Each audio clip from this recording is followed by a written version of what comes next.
오늘 우리에게 주신 하나님 말씀은 역대하 20장 14절로 23절 말씀입니다.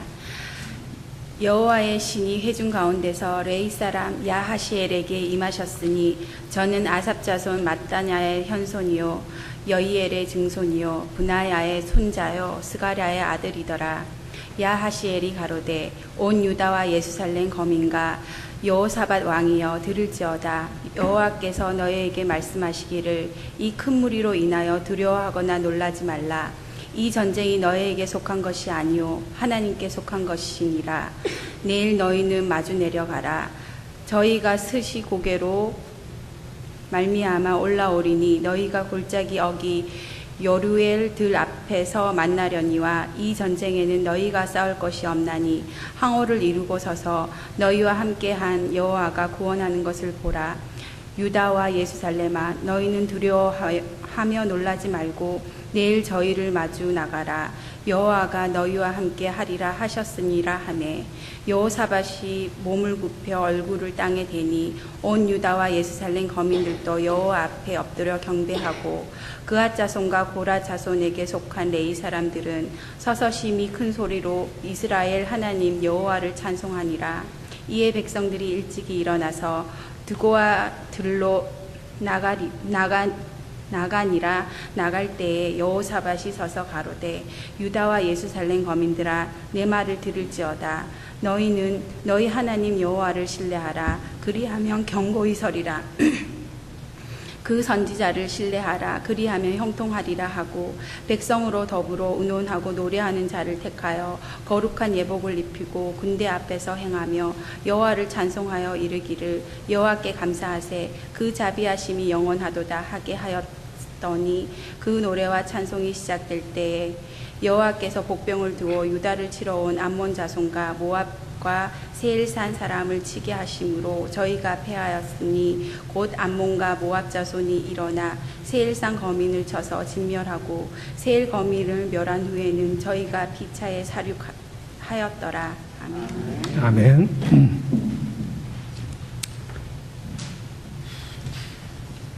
많은 분이라고 할 것도 없죠. 맥가정이 출타 중인 것 같습니다. 우리가 시작하면서 화면을 보셨는데 그 호라시오 게이스 스패포드 이 사람은 사람들이 흔히 말하기를 19세기의 욥이라고 그랬습니다. 19세기의 욥. 고난이 욥처럼 심했던 사람이라고 그랬죠. 그런데 원래 이 사람은 평탄한 가정에서 태어났어요. 의사였고 변호사였고 회계사였어요. 남부로 올 곳이 없었어요. 그 다음에 여러분들이 요즘 시카고에 가면은 그 미시간 에베뉴 있는데 미시간 에베뉴의 땅이 다 자기 거였어요. 여러분도 그런 복 받고 싶죠? 그런데 어느 날 갑자기 그냥 시카고 대화재가 나가지고 미시간 주변에 있는 그 건물들이 다 타서 없어져 버린 거예요. 순식간에. 아들도 하나 있었는데 죽고. 그러던 차에 이분이 사실은 무디 교회에서 회계 재정 담당 집사로 섬기고 있었는데 무디 목사님이 영국에 부흥회를 간다고 그러니까 겸사겸사해서 영국으로 여행을 가야 되겠다. 그때 당시에는 비행기가 없으니까 프랑스 유람선을 타고 영국으로 가야 되겠는데 마침 자기에게는 어떤 일이 있어서 처리를 해야 될 일이 있어서 아내와 네 딸을 먼저 보냈습니다. 그리고 나서 얼마 지나지 않아서 전보를 받았어요. 아내가 보낸 전보인데 Save alone. 나 혼자만 살았습니다. What shall I do? 내가 무엇을 할까요? 가슴이 찢어진 것 같았습니다. 그래서 아내를 위로하기 위해서 영국으로 가는 배를 다시 타고 갔는데 배를 타고 가다가 어디마침 가다가 우리 화면에서 보다시피 선장이 와서 이곳이 바로 당신의 딸들이 물에 배에 자초돼서 빠져 죽었던 곳입니다. 이 말을 들었을 때 심장이 멎는 것 같았고 뭐라고 표현할 수 없는 그러한 고통스러운 상황이 됐습니다. 선실로 내려와서 하나님을 원망하면서 울부짖었어요. 신실한 종으로 교회의 재정집사로 잘 섬기고 주일 성수 잘하고 하나님을 이렇게 잘 섬겼는데 왜 내게 이런 어려운 일이 닥치도록 했습니까? 차라리 내가 죽는 건 좋지만 내 사랑하는 딸들이 죽는다는 것에 대해서 견딜 수 없어서 하나님에게 울부짖는 기도를 했습니다. 그러다 새벽녘에 갑자기 하나님의 감동이 밀려오면서 바로 우리가 잘 아는 찬송가 470장의 그 작시가, 그 곡의 내용이 시가 떠오른 거예요. When peace like a river attended my way. 평안이 강물처럼 내 삶에 밀려올 때도 When sorrow like sea billows roll. 슬픔이 거친 파도처럼 내 삶에 밀려올 때도 Whatever my lot, 내 운명이 어찌하든지 간에 You have taught me to say. 하나님께서 내게 가르치시기를 뭐라고 말하라겠냐면은 It is well, it is well, it is well with my soul. 내 영혼 평안해, 내 영혼 평안해, 내 영혼 평안해. 아무리 슬프고 가슴이 찢어지는 그런 고난 가운데 있다 할지라도 하나님이 나와 함께 하신다면은 내 영혼은 평안해. It is well with my soul. 이런 찬송을 하나님에게 올려드렸어요. 그리고 나서 그 찬송 시를 가지고 시카고에 돌아와서 블리스라는 사람이 있는데 무디 목사님의 그 찬양 인도자입니다. 그분에게 곡을, 그 작시를 주어서 곡을 붙여서 시카고에서 그 브리스라는 분이 직접 찬양을 했을 때 사람들이 그 찬양을 앉아서 들을 수가 없었어요. 다 기립해서 눈물 가운데서 그 찬양을 들었습니다. 그 찬양을 들은 회중들 중에는 이 스페포드와 같은 아픈 삶이 있고 고통과 시련 속에 있는 사람들은 말할 수 없는 위로를 그 찬양으로부터 얻었습니다. 여러분들이 찬송가를 보면은 복음선생가도 마찬가지지만 그 찬송 시와 곡 하나하나에 사연이 있습니다. 눈물겨운 사연들이 있어요. 아무리 기쁜 찬양이라 할지라도 그 찬양 안에는 그 찬양 시를 쓴 사람의 아픈 고통과 정말 여러분들이 진주 하나가 입혀지기 위해서 그 조가비가 모래알 속에서 아픔을 이겨내기 위해서 몸부림을 쳤을 때 영롱한 진주가 나오듯이 욥기 23장 10절 말씀대로 나를 고난 가운데서 불처럼 단련해서 정금처럼 나오게 하는 그런 놀라운 은혜의 체험들이 찬송가 속에는 배꼽이 들어있어요. 그렇기 때문에 우리가 찬양을 하면은 알 수 없는 위로가 우리에게 있네요. 내 마음에 기쁨이 없고 슬픔이 많고 하나님 앞에 나올 수 없는 그런 마음이었지만 찬양을 따라서 하다 보면은 알지 못하는 위로와 평안이 우리에게 임하게 되는 거예요. 왜냐하면은 그 찬양을 썼던 사람의 그 아픈 고뇌가 성령님의 감동으로 숨결처럼 들어있기 때문에, 그리고 아픈 사람들이 수도 없이 많은 사람들이 그 찬양을 부르면서 그 찬양에 아픔의 기름 부음, 기쁨의 기름 부음을 많이 했기 때문에 그 찬양을 부르면은 우리가 뭐라고 표현할 수 없지만은 마음에 말할 수 없는 위로와 평안이 임하는 것입니다. 기쁠 때는 누구나 찬양할 수 있습니다. 기쁨의 찬양도 하나님은 받으시지만 특별히 하나님께서 우리의 찬양을 많이 기뻐 받으시는 것은 찬양할 수 없을 때, 너무 힘들고 어려워서 정말 기도마저 할 수 없고 한숨밖에 나오지 아니하고 내 삶은 왜 이래, 너무 가슴이 아프고 처연한 그런 삶 속에서도 하나님을 향해서 찬양하는 목소리를 올려드릴 때 하나님께서 그 찬양을 최고로 쳐주고 받아주십니다. 세상을 살다 보면은 기쁘고 좋은 일만 있는 게 아니에요. 슬프고 가슴 아픈 사연들이 많습니다. 서로 정도는 다르지만은 다 가슴앓이가 있고 삶의 가시가 있어, 돌멩이가 있고 큰 뿌리들이 우리를 가로막습니다. 그런데 그것 때문에 우리가 찬양할 수 있어요. 바람이 불지 않으면은 낙엽이, 나뭇잎이 소리를 내지 않습니다. 우리가 은혜가 충만할 때는 포플라스 나무의 잎이 바람이 불면은 차르르 소리가 날 때 그것이 찬송 소리가 들려. 우주 만물이 하나님을 찬양해요. 바람이 불지 않으면은 나뭇잎이 그대로 있습니다. 바람이 불어야 나뭇잎과 나뭇잎이 마주치면서 박수 치는 소리가 나와요. 겨울물이 흐르는데 아무런 돌멩이가 없다면은 물 흐르는 소리가 쏴. 시편 23편에 나오는 잔잔한 호숫가에는 아무런 물소리가 없어. 그런데 계곡에서 흐르는 물들은, 겨울물은 소리가 납니다. 쏴, 우르릉, 쾅, 둥탕, 우악, 뭐 이런 소리가 나는 거예요. 물이 흐르는 소리가 나는 이유는 그 겨울에 돌멩이가 있기 때문에 그래. 돌멩이만 없다면 물이 신나게 흘러내려가겠지. 그 바위 때문에, 그 돌멩이 때문에, 돌멩이에 부딪혀서 물이 아픔의 소리를 내는 거예요. 왜 너가 내 가는 길을 가로막아서 나를 아프게 해? 쏴! 쾅! 이런 소리가 나면서 시냇물이 흐르면서 노래소리가 나오는 거예요. 우리 삶에도 마찬가지. 평탄하고 좋으면은 좋을 것 같지만은 그런 사람은 찬양하지 않습니다. 삶이 어렵고 힘들면은 아이고 하는 고통의 신음소리가, 물이 돌에 부딪히는 소리가 나.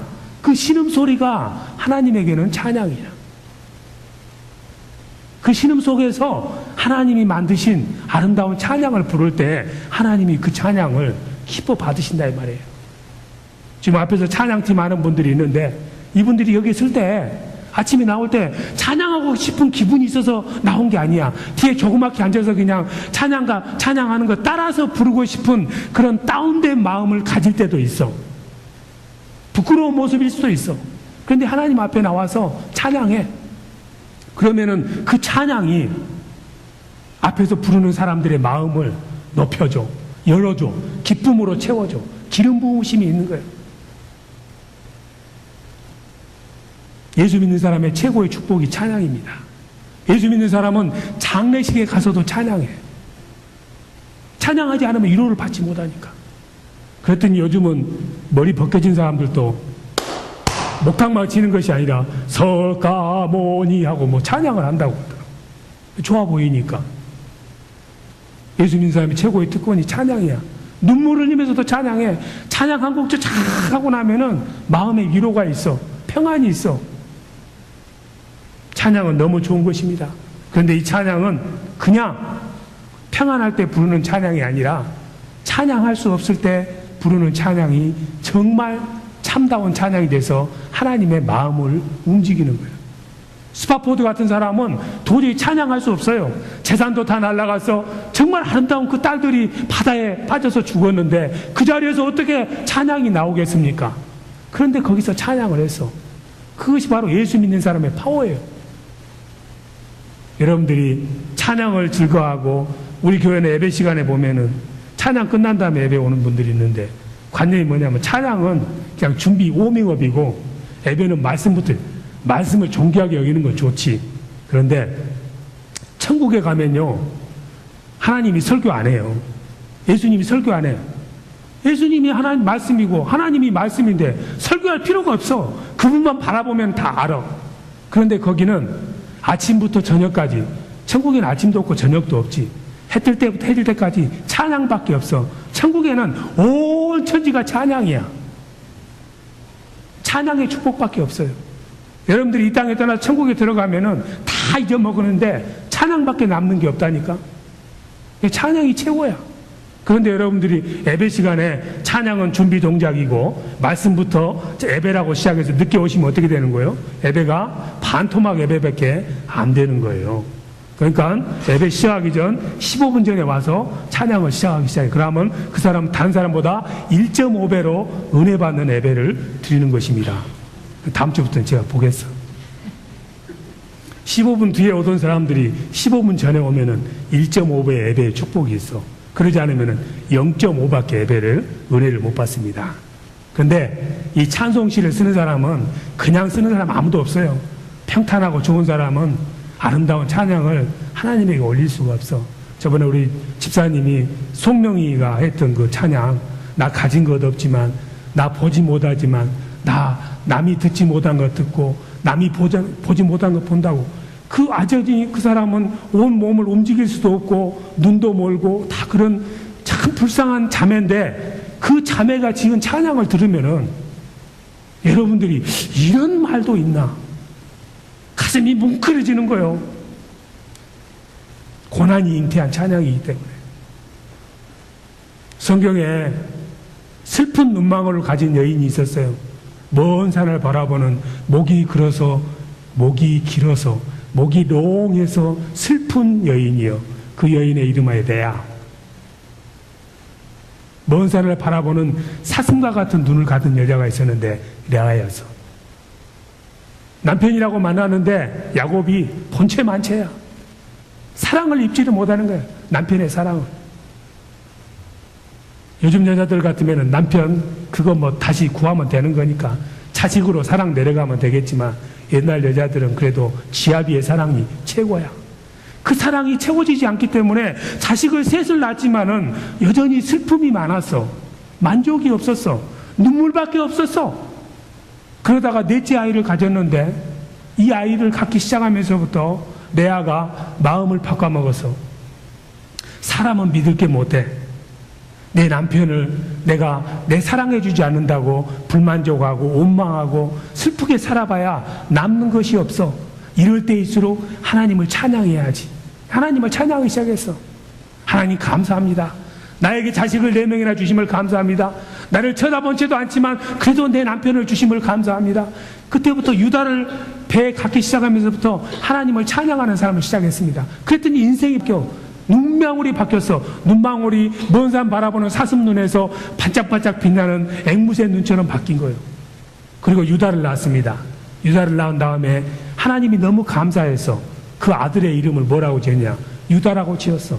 유다라의 뜻은 뭐냐면은 내가 이제부터는 이 아들로 말미암아 하나님을 찬양하리라.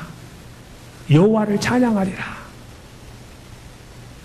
그 아들은, 그 유다의 후손들은 하나님을 찬양하는 자들이 돼서 나중에 야곱이 이 세상을 떠나면서 자식들에게 하나하나 안수기도 했습니다. 창세기 49장에 유다에게 안수하면서 너는 이스라엘 형제의 찬송이다. 이스라엘 형제의 찬송이다. 이렇게 축복을 했더니 그 후손 중에 누가 나왔느냐? 다윗이 나왔어. 다윗이 나가지고 수금도 잘 치고 노래도 잘하고 시편 150편 중에 72편을 다윗이 썼어요. 그리고 이 유다 지파는 하나님이 찬송하는 지파로 하나님의 영광 돌리는 지파였기 때문에 광야 40년 전쟁을 하든 뭘 하든지 간에 항상 12지파 중에서 유다 지파가 제일 앞장서서 갑니다. 찬송하는 지파가 제일 앞서서 가는 거예요. 이게 굉장히 의미가 있어. 우리가 예배 드릴 때 왜 찬양으로 먼저 시작하냐면은 예배의 순서가 그렇게 돼서 그러는 것이 아니라 찬양이 앞서 가야만이 마음이 열리니까 그래요. 찬양에서 성공하지 못하면은 예배에 성공을 못해요. 찬양은 예배에 그런 어디 하나의 구속을 맞추기 위한 조건을 맞추기 위한 하나의 구색 맞추는 것이 아니라 찬양은 예배에서 제일 중요해. 첫 삽이 잘 떠져야 돼. 와이셔츠를 입을 때도 첫 단추를 잘 끼워야지 첫 단추가 잘못 끼워지면은 마지막 단추 다시 풀어야 되는 거예요. 그래서 호세아서 10장 12절에 보면은 너희들이 하나님의 은혜를 받고 싶으면은 묵은 땅을 기경하라 이렇게 돼 있어. 기경하면은 하늘에서 은혜의 단비가 내릴 것이라고. 근데 10장 12절 바로 앞에 보면은 무슨 말씀이 있냐면은 유다는 땅을 기경하고 유다는 땅을 쟁기질한다고 돼 있어. 그 말의 뜻은 뭐냐면 유다의 뜻은 뭐냐면 찬송이야. 찬송은 묵은 땅을 기경한다, 쟁기질한다. 이 말씀은 뭐냐면은 우리가 예배 드릴 때 찬양을 할 때 우리의 딱딱해졌던 마음들이 뒤집어지는 거예요. 쟁기질을 하듯이 뒤집어져 가지고 마음이 넉넉해지고 마음 문이 열리면서 기쁨이 있고 평안이 있고 만족이 있고 하나님의 말씀에 대한 목마름이 생기는 거예요. 그래서 예배를 드릴 때 찬양으로 시작하는 거예요. 찬양은 구색을 맞추기 위한 하나의 예배의 순서가 아니고 내 마음을 완전히 뒤집어서 옥토로 만들어서 하나님의 은혜의 단비를 받을 수 있는 마음을 준비하는 거야. 이게 안 되면은 은혜가 내려왔다가 그냥 흘러가 버려. 내 마음이 찬송의 쟁기로 뒤집어질 때 거기에 무엇을 주어도 은혜가 돼서 옥토가 돼서 거기서는 아름다운 것들이 다 자랄 수 있다 이 말이죠. 그래서 히브리서 13장 15절에는 너희들이 드리는 찬미의 제사가 입술의 열매다 그래요. 찬양 많이 하면은 내 삶에 하나님의 블레싱이 임하고 내 자녀들의 삶에도 하나님의 블레싱이 임하게 될 줄로 믿습니다. 단순히 찬양하는 것은 노래 잘하는 사람들이 노래를 다른 사람 앞에 프레젠테이션 하는 것도 아니에요. 악기가 있어서 우리의 감정적으로 우리의 감정을 이렇게 높여주거나 업그레이드 시켜주는 것이 아니라 찬양은 하나님께 나가는 길을 여는 것이고 하나님의 은혜를 받을 수 있도록 내 묵은 땅을 마음을 완전히 뒤집어서 하나님이 기뻐하시고 임하시기를 소망하시는 그런 땅으로 내 마음이 바뀌는 거예요. 다음 주부터는 예배 몇 분 전에 나와야 된다고? 15분 전 약속해. 도장 찍고. 그러면 1.5벌로 하나님의 축복이 임하게 되는 거예요. 예배에만 찬양이 좋은 것이 아니라 이 찬양은 정말 좋습니다. 그래서 세상에서도 스트레스 영어도 안 되고 한글도 잘 안 되네. 스트레스가 많이 쌓이면 어디가? 집사님 어디 가요? 노래방 가지. 세상 노래라도 부르면은 마음에 위안이 있다는 이야기야. 제가 오늘 아침에 아주 기쁜 소식을 들었는데, 우리 집사님이 말이죠. 옛날에는 노래방에서 이거 하셨는데, 요즘은 찬양할 때 이거 하잖아요. 한번 들어보세요. 원래 저분이 머리서부터 시작해서 딱딱딱딱 잘하신 분이거든. 근데 지금 손가락이 아프셔가지고 잘 못하셔. 그래도 제가 시킨 대로 순종해서 해. 그랬더니 어떤 역사가 일어나느냐. 손자가 데이빗이 났는데 심장이 이만하게 구멍이 뚫렸대. 예. 근데 할아버지가 딱 하니까는 그냥 그 찬양을 받으시고 그 구멍이 딱 지난주 월요일날 가서 검사해 봤는데 없어져 버렸대. 찬양은 우리 삶에 놀라운 축복이 아픈 사람을 낫게 하고 근심 걱정이 많은 사람에게 평안이 있도록 하시고 절망과 좌절 가운데 있는 사람에게 희망과 소망을 주는 거예요. 이 찬양은 예배 때만 드리는 것이 아니라 삶 속에서 계속 찬양하는 삶을 살면은 영적인 전쟁에서 절대 실패하지 않아요. 내 마음이 낙심되고 짜증나고 화나고 기분 나쁠 때 찬양을 계속 내가 가지고 살면은 삶 속에서 그러한 것들을 이길 수 있는 힘을 우리가 받는 거예요. 사단 마귀는 성도들로 하여금 찬양하는 그러한 파워를 뺏어가려고 그렇습니다. 사단 마귀의 개수가 누구냐면은 음악대장이야. 누구냐? 루시퍼. 하나님 앞에서 찬양했던 사람이야. 천사 중에. 그런데 그 천사가 찬양하는 사람들을 다 데리고 천국을 떠나버려가지고 들리는 소문에 의하면은 하나님은 찬양의 배가 고프시대. 그래서 우리가 찬양하면은 천국에서는 바늘 하나 떨어진 소리도 안 나. 모두 다 동작 그만. 저기 그 셰퍼드 교회에서 지금 찬양하고 있으니까 나 그것 좀 들어야 되겠어. 이렇게 하라고. 거기서 숨소리만 내면은 천사가 뭐든 하여튼 군밤 다 맞는데. 그래서 이 세상에서 음악을 없애버리는 것이 루시퍼 사단 마귀의 이 목표인데 그 목표가 뭐냐면 하나님을 찬양하기 전에 자기를 찬양하라고. 네. 그게 영적인 전쟁에서 사단 마귀들이 우리 삶에서 기쁨을 앗아가고 절망을 주고 소망을 앗아가는 것이 바로 찬송의 힘을 빼가는 것이요. 근데 그 찬송의 힘, 그 영적인 전쟁에서 승리하기 위해서는 우리가 찬양을 해야 돼. 왜냐하면은 찬양하면은 거기에 하나님이 임재하시거든. 여기 나왔습니까? 시편 22편 13절 한번 읽어보세요. 같이 나왔는가? 같이 읽어보세요. 시작. 이스라엘의 찬송 중에 거하시는 주여, 주는 거룩하시나이다. 야삽. 히브리어로는 야삽이라고 했습니다. 찬송 중에 dwell, inhabitate, live together. 찬송하면은 찬송 가운데 하나님이 거하신대. 하나님은 찬양을 좋아하셔. 그래서 스바냐서 3장 17절에는 하나님은 혼자 계셔도 그냥 찬양하시는 하나님이셔. 그래서 찬양할 때, 찬송할 때 하나님은 그곳에 임하시는데 하나님이 임하시면 하나님의 영광이 있어서 어떤 장애물도 뚫고 지나가시는 거예요.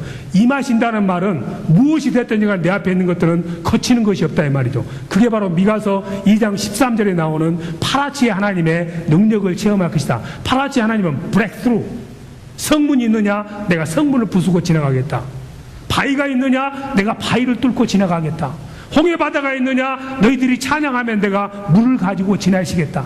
파라치의 하나님의 역사가 우리가 찬양할 때 우리 삶 가운데 있어서 걱정, 근심, 슬픔, 낙심, 좌절된 곳에 하나님이 이미지 하셔서 브렉스루, 슬픔을 브렉스루 하시고 걱정을 브렉스루 하시고 근심을 브렉스루 하셔서 우리에게 기쁨과 만족과 찬송으로 옷을 입혀주는 역사가 있단 말이죠. 그것이 바로 오늘 성경에 나오는 말씀입니다. 이스라엘의 한참 4대 왕이 여호사밧인데 이 여호사밧 왕은 그런대로 하나님을 잘 섬겼어요. 그래서 나라가 점점 부강해 갔습니다. 그랬더니 주위에 있는 나라들에서 시샘을 하고 질투를 해서 저 나라가 강성해지면은 우리들이 힘들어지니까 우리가 저 나라가 크기 전에 가서 밟아버리자. 모압하고 암몬, 세알 족속이 연합군을 형성해 가지고 이 이스라엘 남유다를 침공해 왔습니다. 도저히 싸워가지고는 이길 수 있는 승산이 없어. 그때 여호사밧 왕이 하나님 앞에 기도했습니다. 하나님 어떻게 할까요? 도저히 중과 부족으로 싸워봐야 우리는 백전백패입니다. 어떻게 했으면 좋겠습니까? 그랬더니 하나님께서 오늘 우리가 읽었던 바로 역대하 20장 15절에서 걱정하지 마라, 두려워하지 마라, 전쟁은 너가 하는 것이 아니고 내가 해.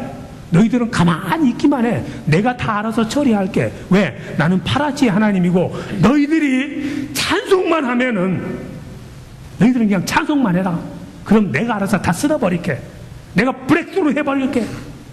그래서 여호사밧 왕이 그 군대들이 공격해 올 때 다른 거 한 거이 없어. 그냥 노래 잘하는 사람들을 뽑아가지고 거룩한 성가대 옷을 입혀가지고 제일 앞에다가 찬송하며 적군을 향해서 나가도록 했어요. 전쟁을 그렇게 하는 사람은 왕 될 자격이 애초부터 없지. 여러분들이 전쟁을 하려면은 전쟁의 첫 번째 그 전법 중에 하나가 뭐냐면은 적군하고 싸울 때는 항상 프론트 필러를 보내잖아요. 프론트 필러가 뭐냐면은 여러분들 그 바퀴벌레나 이런 것들을 보면은 이 더듬이 있잖아요. 이 더듬이로 하면은 움직임이나 소리를 이 더듬이로 알아가지고 위험이 있으면 싹 피하는 거예요. 그걸 받다가 프론트 필러, 척후병이라고 그래. 앞에 소대병력이나 분대병력을 뒤하고 한참 떨어지게 해서 먼저 보내가지고 이상한 지우를 발견해서 그걸 대비하는 것이 전쟁의 기본 원리인데 세상에 그런 척후병을 보내는 것이 아니라 성가대를 찬양하는 사람을 무기도 없이 찬송하는 옷을 입고 그냥 찬양하면서 앞으로 전진하래. 이건 무슨 중공군 인해 전술도 아니고 그렇게 해서 전쟁이 이길 것이라고 생각한 사람은 손들지 마세요. 보나마나 질 거니까. 그랬는데 하나님이 약속하신 말씀대로 내가 싸울 것이다. 너희들은 찬양만 해라. 이 성가대들이 21절에 보니까 찬양하기 시작할 때 어떤 일이 벌어졌냐면 지네들끼리 싸워가지고 다 죽어버렸어. 자기들끼리 그냥 찬양 시작하자마자 서로 치고받고 해가지고 다 죽어버렸어. 이게 바로 하나님께서 오늘을 살아가는 우리들에게 모압처럼 이런 연합군을 형성해서 우리 삶을 옥죄는 사방이 우겨싸움을 당한 처럼 옴짝달싹하지 못하도록 우리를 좌절시키고 낙심시키는 그런 세력이 왔을 때 찬양하면은 내가 브렉드루 해줄게. 내가 그걸 다 없애줄게. 이 약속의 말씀이야. 신약에 와서 여러분들이 하도 많이 들어가지고 요즘은 이제 다 아실 거라고. 사도행전 16장에 보면은 바울과 실라가 복음 전하다가 힘껏 매를 맞고 상처 입고 그 다음에 손목에는 수가 발에는 착고를 채워서 빌립보 감옥에 들어갔잖아요. 찬양할 수 없잖아요. 내일을 기약할 수 없잖아요. 영원히 어쩌면 거기서 감옥에서 죽어야 될지도 모르는 그 순간에 한밤중에 찬양했더니 그냥 조그맣게 그냥 들어가는 모기 목소리로 하나님 감사합니다 큰 소리로 찬양을 해서 옥에 있는 그 죄수들이 다 드릴 만큼 찬양할 때 호련히 지진이 나서 그러면서 문이 다 부서지고 수갑이 다 벗겨지고 착고가 다 벗겨져서 그 찬양의 능력으로 말미암아서 그곳에 빌립보 교회가 세워졌습니다. 여러분 여기 나오시기까지 어떤 마음으로 나왔는지 모르겠어. 예배 드리고 싶은 마음도 없고 삶의 고난이 너무 많고 찬양하는 것도 싫고 기분도 내키지 않고 그 기분은 기분이고 상황은 상황이고 환경은 환경이고 레아도 자기의 상황과 환경을 보지 아니하고 하나님을 바라보고 찬양했고 여호사밧 왕도 도저히 객관적으로는 이길 수 없는 상황이었지만은 하나님을 의지하고 하나님께서 싸워주신다. 너는 찬양만 해라. 그랬을 때 찬양했을 때 승리가 있었습니다. 내 삶의 고난과 시련과 역경들이 흐르는 시냇가에 있는 돌멩이처럼 내게 귀찮고 성가십니다. 그런데 그것 때문에 여러분들이 찬양할 수 있어. 찬양하면은 삶이 바뀌어. 180도로 바뀌어. 기쁨이 우리에게 오게 돼. 슬픔 대신 기쁨, 죄 대신 화관이 우리에게 오게 돼. 슬픔의 옷을 입고 있다가 기쁨의 찬송의 옷을 입게 돼. 반전의 은혜를 체험하고 싶으시면은 찬양하시기 바랍니다. 찬양하면은 순식간에 슬픔이 변화의 기쁨이 되고 채밖에 흐르지 않은 내 삶 속에 하나님께서 화관을 씌워주시고 슬픔의 옷을 입고 있는 내게 찬송의 옷을 주셔서 기쁨으로 하나님을 맞이할 수 있는 축복을 우리에게 주신 줄로 믿습니다. 블랙 프라이데이는 뭐예요? 블랙 프라이데이. 추수감사절 오기 전에 블랙 프라이데이 뭐예요? 집사님 블랙 프라이데이 아침에 뭐 사러 가셨어? 안 가셨어요? 예? 제 교회 DVD를 하나 사야 되겠길래 새벽 5시에 한번 가서 줄 설까 하다가 목사가 채통머리 없이 새벽 5시부터 타겟 앞에 서 있으면 사람들이 누가 보면은 저 교회는 망하겠다 이런 생각이 있어서 꾹 참고 못 가는데 미네소타에서 딱 한 번 제가 블랙 프라이데이 때 새벽 4시 반에 타겟 앞에 줄 서본 적이 있어. 우리 아이들이 하도 강아지를 사달라고 그랬는데 그 세미나리 그 기숙사 신학교 기숙사에서 산 강아지는 못 키우게 하니까 그때 보니까 마치 전자 강아지가 나와서 배터리를 넣으면은 왕왕왕 하고 짖는 전자 강아지가 나왔는데 타겟에서 그것을 블랙 프라이데이 새벽에 아주 싼 값으로 파는데 애비된 못된 욕심 때문에 새벽에 4시 반에 갔어. 내가 제일 먼저 온 줄 알았거든. 그랬더니 200m나 사람들이 줄이 서 있어. 그 나중에 새치기 해가지고 들어가서 하여튼 그 강아지 한 마리를 제가 탈취해 와가지고 시카고 올 때까지 가졌다가 다 크니까 이제 쓰레기통에다 버렸습니다. 근데 그 가면은 여러분들이 우드필드 몰이나 여기 몰에 가면은 큰 백화점 하나 있잖아요. 제이시펜이라고. 예, 제이시펜이. 제이시펜이 백화점을 만든 사람이 제임스 캐시 펜이에요. 예, 가운데다가 가난하니까 부모들이 캐시라는 돈 많이 벌라고 캐시를 하나 넣어줬어. 나중에 부자가 됐어요. 여러분들도 아이 낳으면은 영어 이름 캐시라고 지세요. 하여튼 미주리 해밀턴이라는 가난한 도시에서 태어났는데 이 사람이 돈 버는 재주가 있어가지고 저 감자 많이 나는 와이오밍 가가지고 이 포목점을 차렸어. 이 옷장수가 이 옷 파는 것 말고 원단 파는 것이 대박 터뜨립니다. 이 원단 장수는 유대인밖에 없어 미국에. 이 원단 그 유행 패턴이 20년에 한 번씩 돌아가거든. 20년 전에 사놨던 원단을 20년 뒤에 팔면은 따따따블로 버는 거예요, 돈을. 조한 패브릭은 그냥 쓰레기돈 먹는 거예요. 원단 파는 장사를 해가지고 돈을 많이 모았어. 그래서 제이시페니를 만들었어요. 순식간에 전국에 1,400개 매장이 생겨가지고 큰 부자가 됐어. 물론 예수를 잘 믿는 사람이에요. 그러다가 어느 날 1929년에 10월 달에 증시가 폭락했어.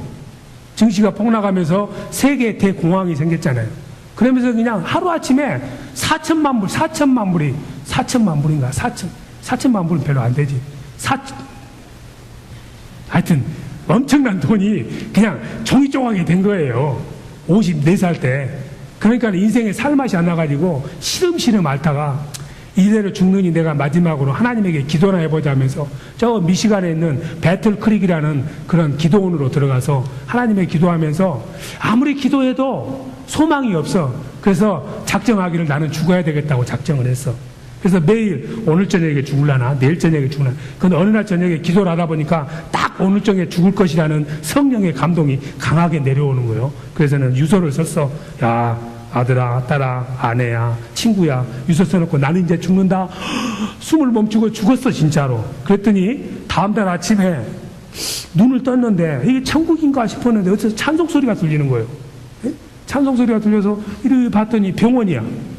찬송 소리가 들리는데 어떤 찬송이 들리냐면은 병원 채플림에서 너 근심 걱정 말아라 주 너를 지키리 주 날개 밑에 거하라 주 너를 지키리. 그 찬양을 들으니까 그냥 자기도 모르는 순간에 일어나가지고 병원 채플룸을 향해서 간 거야. 병원 채플룸에 가가지고 제일 뒤에 앉아가지고 그 찬양을 불렀어. 너 근심 걱정 말아라 주 너를 지키리. 그 찬양을 하다 보니까는 갑자기 온 몸과 온 마음에 살아야겠다는 소망이 생기는 거예요. 하나님이 지켜주신다는데. 그래서 그 발로 나와가지고 다시 제시 페니를 읽어가지고 오늘날 여러분들이 블랙 프라이데이 되면은 제시 페니 앞에 가서 줄 서야 돼. 그 사람을 그 영혼을 소생시켜 준 게 바로 432장 너 근심 걱정하지 말아라. 이 찬양 하나가 죽어야 될 사람을 살린 거예요. 찬양은 이처럼 우리에게 힘을 주고 능력을 주고 좌절과 낙심 가운데 있는 사람에게 새로운 빛을 주는 거예요. 그 이유가 왜 그러냐면은 하나님이 우리를 빚으실 때 그냥 빚으신 것이 아니라 우리가 이 땅에 살면서 찬송하라고 빚으셨어. 이분 뒀다 뭐해? 찬양해야지. 하나님께서는 우리를 빚으실 때 하나님의 형상으로 빚으셨는데 뭐 하려고? 이사야서 43장 21절에 내가 이 백성을 지었나니 뭐 하려고? 내 노래를 찬송하도록 하기 위해서 이 백성을 지었다. 그렇기 때문에 찬송하면은 하나님이 원래 우리를 빚었던 블레싱의 모습이 하나님의 형상이 회복되기 때문에 절망 가운데 있던 사람이 소망을 갖게 되고 슬픔 가운데 있던 사람이 하나님의 기쁨과 위로와 평안을 누릴 수 있는 거예요. 다음 주부터는 몇 분 전에 나온다고? 30분 전에? 그러면 당신은 2배로 축복을 받습니다. 당신의 이름에 캐시를 줍니다. 그래서 하나님께서는 내가 이 백성을 손수 내가 흙을 빚어서 지었나니 내가 거기다가 코에다가 생기를 불어 넣었나니 찬송을 하도록 하기 위해서 이렇게 빚었나니 슬플 때나 괴로울 때나 아플 때나 어떤 상황에 있든지 간에 너희들은 내게 찬양해라. 시편 150편을 마지막으로 끝내면서 피날레를 뭘로 장식했냐면은 시편 150편 6절에 너희 호흡이 있는 자들아 다 찬양할지어다. 할렐루야. 너에게 숨쉬는 그런 생명이 있는 기간 동안에는 죽기까지 너는 나를 찬양해라. 그것이 내가 너를 빚은 목적이다. 그러면 너에게 캐시가 별똥처럼 떨어질 것이다. 아멘. 같이 손을 들어서 찬양하십니다.